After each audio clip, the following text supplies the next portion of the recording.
So the actual shirt itself starts, the very start of making the pattern, with the slope and yoke.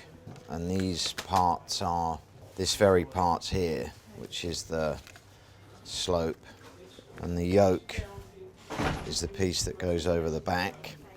I'm Sean O'Flynn, Bespoke Shirtmaker, and I started my apprenticeship in 1977 at Huntsmans in Savile Row, and I'm not sure I even knew where Savile Row was when I was kind of before I started working there. And I was just lucky. I was offered a few, a few kind of starts, and one of them being at Huntsman's in Savile Row, and I took it. I think that the last time the shirt style went under a kind of a real noticeable transformation would have been late 40s, 50s, when people were still wearing a neckband shirt with a detachable collar. And slowly over the years that's become virtually kind of extinct now. So this is the front body starting to take shape now. An integral part of the shirt is the collar. It usually falls into two camps. People either like a really kind of spread collar, it's cutaway spread, or a classic kind of day collar, what people might perceive as pointed. And then there's, there's lots of variations on those two styles. We have the classic day collar, and then we have the cutaway collar. The cutaway collar has got quite a lot of variations on it. That's what I would call the classic West End cutaway.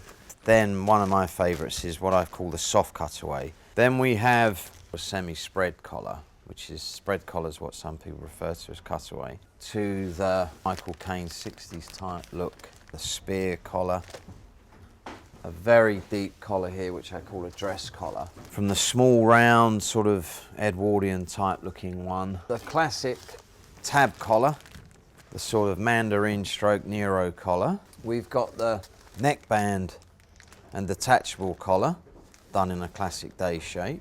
Even though it's bespoke, it is always contemporary in as much as, because of the influences. I mean, primarily the customer himself or herself will be switched on to all what's going on around, maybe even more so than someone who's just going into a store to buy something kind of ready to wear. I don't know if the term's cutting edge, but yeah, contemporary and very mindful of what is going on around them, albeit in fashion or technology or whatever. And the part down here known as the front placket. And this can vary in the width, the stitching we have on there. This is the top gauntlet. This is the under gauntlet.